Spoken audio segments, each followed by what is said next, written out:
Hey, today I'm going to be unboxing these replacement filters for the Levoit Core 200S Air Purifier. So these come in a pack of two and are true HEPA filters. And we're just going to install them by taking our device and tilting it to the side a little bit. And all you have to do now is to grab onto the handle, turn it just gently to counterclockwise, and that opens up the filter compartment. And from here, you just take out your old dirty filter. You can see there's a lot of dust caught in this thing, um, making it not as effective. So set that to the side. Now we're just going to unwrap the new filter and then place it into the where the existing one was. It doesn't matter which direction you place it, up or down.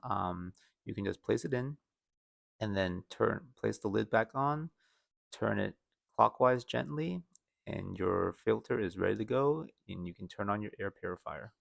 One thing I want to mention, if your air purifier has a red light telling you that your filter needs to be reset, after replacing your filters to get rid of that light, just hold this moon or sleep icon for about 2 to 3 seconds, and that will get rid of that filter replacement light.